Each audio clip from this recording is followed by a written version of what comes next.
नमस्कार साथियों। उत्तराखंड सीरीज में आज हम पढ़ेंगे दूधातोली। दूधातोली को 5 नदियों का उद्गम स्थान कहा जाता है। कभी पूछा जाता है 5 नदियों का उद्गम स्थल किसे कहा जाता है? दूधातोली। दूधातोली उत्तराखंड का से पामीर कहा जाता है। पामीर दुनिया की छत को पामीर कहा जाता है। ये एक उत्तराखंड के छत के रूप में पठार, तो पूर्ण रूप से पठार तो नहीं कहेंगे, लेकिन पठार के रूप में उत्तराखंड का एक ऐसा क्षेत्र है जो पर्वतों के बीच एक मैदान है, उसको पामीर कहा जाता है। उत्तराखंड का पामीर दूधातोली को कहा जाता है और इसकी खास वजह भी है। टूरिस्ट, ये मध्य हिमालय की में स्थित है। मध्य हिमालय का भी पूछा जाता है पामीर किस हिमालय में है? मध्य। यहाँ घास के मैदान है और पहाड़ है, बीच में छोटी छोटी श्रेणियां हैं। और यहाँ दूधातोली, इसका नाम पड़ने का मेन कारण ये था कि दूध और तोली। तोली का मतलब है बर्तन, दूध की तोली। दूध की तौली जो हमारी कुमाऊं या गढ़वाल में तौली कहा जाता है, उसकी दूध की तौली इसलिए था क्योंकि बहुत सारे लगभग 50 गांव के लोग यहाँ पशु चराने आते हैं। 50 गांव के लोगों का पशु यहाँ चरते हैं, तो यहाँ गाय ज्यादा आती है, तो गाय के कारण यहाँ दूध का उत्पादन होता है, इसलिए इसका नाम दूधातोली नाम पड़ा। दूधातोली नाम पड़ने की वजह से ये अन्य कभी क्वेश्चन आता है, इससे बहुत सारे क्वेश्चन, अभी तक सबसे ज्यादा क्वेश्चन इसी से बनते हैं। अगर पठारों में देखा जाए या कोई नदियों में देखा जाए, इसे 5 नदियों की भूमि भी कहा जाता है उत्तराखंड में। और दूसरा एक खासियत है, दूधातोली वीर चंद्र सिंह गढ़वाली से संबंधित भी है। वीर चंद्र सिंह गढ़वाली ने 1960 में तत्कालीन प्रधानमंत्री जवाहरलाल नेहरू से कहा कि दूधातोली है हमारी, इसको उत्तर प्रदेश, तब उत्तराखंड नहीं था, उत्तर प्रदेश की शीतकालीन राजधानी, ग्रीष्मकालीन राजधानी बनाई जाए। उत्तर प्रदेश की ग्रीष्मकालीन राजधानी दूधातोली को बनाई जाए। 1994 में इन पर एक डाक टिकट भी बनाया गया था वीर चंद्र सिंह गढ़वाली पर। क्वेश्चन भी आता है डाक टिकट कब बना? 1960 में जब इन्होंने मांग की कि उत्तर प्रदेश की ग्रीष्मकालीन राजधानी कहां बने? दूधातोली। अब दूधातोली राजधानी बनी तो नहीं, लेकिन यहां पर ये दूधातोली से बहुत प्रेम करते थे, दूधातोली से बहुत ज्यादा, क्योंकि ये टूरिस्ट प्लेस था, तो दूधातोली से बहुत ज्यादा प्रेम करते थे। उन्होंने, इनका जो एक मनोकामना थी कि मेरा मृत्यु के बाद दूधातोली में ही मेरी समाधि बनी। इनकी दूधातोली में ही इनकी समाधि है। जगह का नाम है कोदिया बगड़ में इनकी समाधि है, वीर चंद्र सिंह गढ़वाली। ये क्वेश्चन बहुत बार आ चुका है। कोदिया बगड़ में हर साल 12 जून को मेला भी लगता है। 12 जून को कोदिया बगड़ में मेला लगता है। वीर चंद्र सिंह गढ़वाली का ये समाधि स्थल है। अब क्वेश्चन आता है कि इनकी क्या मनोकामनाएं पूरी हुई? इनकी मनोकामनाएं पूरी हुई, लेकिन दूसरे रूप में हुई। सन 2000 में उत्तराखंड बना। उत्तराखंड जब बना तो उत्तराखंड की ग्रीष्मकालीन राजधानी गैरसैंण बनाई गई। बाद में भी हाल में बनी है ग्रीष्मकालीन राजधानी गैरसैंण। ग्रीष्मकालीन गैरसैंण जो पूर्वी हिस्सा इसका गैरसैंण, पश्चिमी हिस्सा थलीसैंण, 2 हिस्से हैं इसके खास। कभी क्वेश्चन भी आता है, इसका पूर्वी हिस्सा चमोली डिस्ट्रिक्ट में गैरसैंण और ये पश्चिमी हिस्सा थलीसैंण।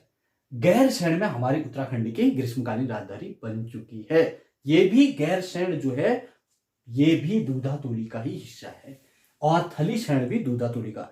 अब क्वेश्चन आते हैं, सीधा दूधातोली में जाते हैं। दूधातोली की लंबाई क्या है कि बहुत सारे समझ में नहीं। दूधातोली 3 जनपदों में फैला है। अगर माने तो इसका 60% लगभग हम देखें तो ये पौड़ी जनपद में है। पौड़ी में ये 60% है, और 40 या 39% समझ लो, ये 39% के करीबन ये चमोली जनपद में, और 1% लगभग ये अल्मोड़ा जनपद में। कभी क्वेश्चन आता है कि किन जनपदों में दूधातोली फैला हुआ है, जो उत्तराखंड की पामीर, उत्तराखंड की छत कहा जाता है। तो तो ये 3 जनपदों में फैला है, अल्मोड़ा में बहुत कम फैला है। इससे क्वेश्चन जो सबसे अधिक, अगर इसकी लंबाई देखें 25 किलोमीटर लंबाई है इसकी, 22 किलोमीटर चौड़ाई। यहां पर लोग बहुत ज्यादा पशु चराने के लिए आते हैं, बुग्याल है, लेकिन उत्तराखंड की कोई भी जनजाति यहां पर पशु नहीं चराती। याद रखना ये क्वेश्चन। उत्तराखंड की कोई भी जनजाति यहां पर पशु चराने नहीं आती। यहां पर पशु चराने आते हैं हिमाचल के। अब तुमने सुना होगा गद्दी जनजाति। कभी पूछा जाता है उत्तराखंड के पामीर कहे जाने वाले दूधातोली में कौन सी जनजाति पशु चराने आती है? गद्दी। और तुमने सुना होगा एक गद्दी जनजाति हिमाचल की, ये यहां पर पशु चारण के लिए आते हैं। और क्वेश्चन ये भी आ सकता है कि यहां से जो नदियां निकलती है, पांच नदियों की जो भूमि है उत्तराखंड की, इसके 5 नदियां कौन कौन सी है? उत्तराखंड की जनजातियों में कोई भी जनजाति यहां नहीं चलाती, और यहां पर कौन सी जनजाति चलाती है? गद्दी। और एक जनजाति और है जो कम मात्रा में आती है, गुर्जर भी आती है। वैसे गुज्जर जो जम्मू कश्मीर के मूल है गुज्जर, और अगर पूछा जाए कभी गुज्जर भी पूछ सकता है, और गुज्जर और गद्दी 2 जनजाति यहां पर। और 5 नदियों की ये क्या है? उद्गम जन्म स्थलीय। 5 नदियां जो है ये बहुत इंपॉर्टेंट है। ये बहुत सारी चीजों को डिटेल, गंगा के बारे में ज्यादा क्वेश्चन ना आके ज्यादा क्वेश्चन यहां से आने की कोशिश ज्यादा संभावना है, क्योंकि गंगा, हमने भागीरथी, अलकनंदा पूरे सब पढ़ते हैं। तो यहां पर ये छोटी छोटी नदियों पर ध्यान न देकर बहुत सारे लोग ध्यान नहीं देते, तो यहां से ज्यादा क्वेश्चन आने की संभावना बनती है। 5 जो नदियां है इनकी जन्मस्थली है। पहली जो नदी हम देखें, एक पश्चिमी नयार है 5 नदियां में, पूर्वी नयार और पश्चिमी रामगंगा, वीनो, आटागा। अब इस सीरीज से याद करोगे तो याद बहुत सरल हो जाएगा। अभी इसमें मैप के माध्यम से समझाते हैं। पश्चिमी नयार, पूर्वी नयार, पश्चिमी रामगंगा, वीनो और आटागढ़ 5 नदियों का है। और इन नदियों की सबसे खासियत है, उत्तराखंड में ये 1-2 बार क्वेश्चन पूछा जा चुका है कि कौन सी नदी ग्लेशियर से नहीं निकलती? ये 5 नदियां ग्लेशियर से नहीं निकलती। कौन सी नदी ग्लेशियर से नहीं निकलती? ये 5 नदियां ग्लेशियर से नहीं निकलती। ये छोटी छोटी जलधाराएं होती, गधेरे होते हैं हमारे पहाड़ों में, तो गधेरों से पानी थोड़ा उस गधेरे से, थोड़ा इस गधेरे से आके ये धीरे धीरे नदियों का रूप लेती है। ये 5 नदी है। और क्वेश्चन दूसरा आ सकता है, कौन सी उत्तराखंड की कौन सी ऐसी नदी है जो ग्लेशियर से नहीं निकलती? 5 नदियां तो नहीं है। सबसे बड़ी नदी कौन सी ऐसी नदी है जो सबसे बड़ी नदी जो ग्लेशियर से नहीं निकलती? ग्लेशियर से न निकलने वाले में सबसे बड़ी नदी है पश्चिमी रामगंगा। अब थोड़ा डिटेल में एक एक करके समझते हैं। ये सीरीज आपको याद होनी चाहिए कैसे। अब सीधा जाते हैं हम पश्चिमी और पूर्वी नयार। ये दूधातोली हो गया। दूधातोली से 2 नदियां, पश्चिमी नयार और पूर्वी नयार। पूर्वी नयार और पश्चिमी नयार 2 नदियां पहले पढ़ते हैं। पूर्वी नयार और पश्चिमी नयार, इनको ये यहां दूधातोली से दोनों निकलती हैं। दूधातोली से ये दोनों, कभी क्वेश्चन आता है कि पूर्वी नयार और पश्चिमी नयार कौन से जनपद? ये पूर्ण रूप से ये स्टार्टिंग अधिकतर पूर्ण रूप से समझ लो ये पौड़ी जनपद में बहती है। अब यहां पर जगह है थलीशहर। खास कभी पूछा जा सकता है थलीशहर किस नदी के किनारे बसा है? थलीशहर पूर्वी नयार के तट पर बसा है। और दूसरा खास शहर है पौड़ी जनपद का, खास बोले तो वो है बैजरो। बहुत प्रसिद्ध है बैजरो। तो बैजरो और थलीशहर इस नदी के तट पर बसे हुए हैं। इस नदी को ब्यास गंगा कहा जाता है। उत्तराखंड की कौन सी ऐसी नदी है नदियां है भी आ सकता है, जिसको नारद गंगा के नाम से जानी जाती है। नारद गंगा के नाम से ये दोनों नदियां जानी जाती है। नारद गंगा के नाम से ये पूर्वी नयार और पश्चिमी नयार जानी जाती है। और ये इस नदी को, खास पूर्वी नयार को, ब्यास गंगा के नाम से भी जाना जाता है। अब यहां से ये पहुंचती है, एक जगह है सतपुली। सतपुली में ये रुक जाती है। अब देखो, यहां से पश्चिमी नयार को लाते हैं। पश्चिमी नयार में एक खास जगह है पांबो। पांबो बाजार, ये बहुत गाने भी हैं इसमें। पांबो ये पौड़ी में है। उसके बाद एक मंदिर पड़ता है इसमें, ज्वालप्पा देवी। ज्वालप्पा देवी का मंदिर किस नदी के तट पर है? ज्वालप्पा नदी पश्चिमी नयार के तट पर है। यहां से ये चलते हुए सतपुली एक जगह पर ये दोनों नदियां मिल जाती है। सतपुली से थोड़ा 1 किलोमीटर, सतपुली मेन मार्केट है, इसके थोड़ा आगे मिलती है। तो ये पूरी दो नदियां हो गई हमारी, थलीसैंड, बैजरो, जो हमारे छोटे शहर है इनमें, और इसको ब्यास गंगा। इसको राठवाहनी भी कहा जाता है। राठवाहनी, कभी क्वेश्चन आता है राठवाहनी के नाम से कौन सी नदी जानी जाती है? तो राठवाहनी की नाम से पश्चिमी नयार भी जानी जाती है। एक राठवाहनी, पश्चिमी रामगंगा को कहते हैं। तो ये ज्वालप्पा देवी के मंदिर किस नदी के तट पर है? ये आपको पता है, पश्चिमी नयार के बीच पाबो दो शहर है। सतपुली में ये दोनों नदियां मिलके ये नाम इनका चेंज होके नयार, फिर से नयार पड़ जाता है इनका। सतपुली में ये दोनों नदियां मिलती हैं और ये फिर से नयार। ये देवप्रयाग के सामने एक जगह है, देवप्रयाग के आसपास, वो ब्यास घाट।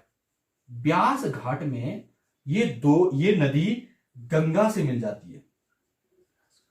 ब्यास घाट में ये गंगा से मिल जाती है और इन दोनों की कहानी खत्म हो जाती है। और इन दोनों की कहां कहानी खत्म हो जाती है? ब्यास घाट में। ब्यास घाट देवप्रयाग के आसपास है।